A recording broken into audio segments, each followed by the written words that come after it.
এক মা যিনি সন্তানদের শহীদ হতে দিলেন সিরিয়ার যুদ্ধের সময়। গোলাগুলির শব্দ, ধোঁয়া, মৃত্যু আর আতঙ্কে ছেয়ে গেছে চারপাশ। বিধ্বস্ত শহরের এক কোনায় বসে আছে এক বৃদ্ধ মা সালেহ।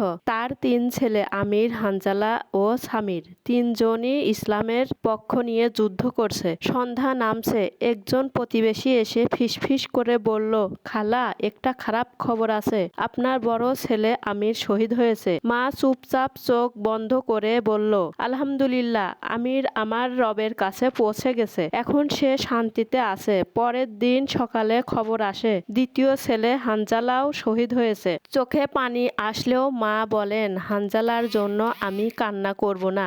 সে কাঁদার যোগ্য কিছু করেনি। সে তো জান্নাত। দিন শেষে ছোট ছেলে সামির ফিরে আসে ক্ষতবিক্ষত অবস্থায়। সে কাঁদতে কাঁদতে বলে, আম্মা, আমি ব্যর্থ। ভাইয়েরা শহীদ আর আমি শুধু বেঁচে ফিরলাম। মা তার মাথায় হাত রেখে বললেন, তুমি ব্যর্থ নও। আল্লাহ হয়তো তোমাকে অন্য কোনো কাজের জন্য বাঁচিয়ে রেখেছেন, কিন্তু মনে রেখো, আমি তোমাদের ৩জনকেই আল্লাহর রাস্তায় কোরবানি করেছি। কোনো আফসোস নেই। সামির অবাক হয়ে জিজ্ঞেস করলো, আম্মা, আপনিও তো চাইলে আমাদের লুকিয়ে রাখতে পারতেন। মা একটু হেসে বললেন, না বাবা, আমি কেবল সন্তান জন্ম দিয়েছি, জান্নাতের টিকিট নয়।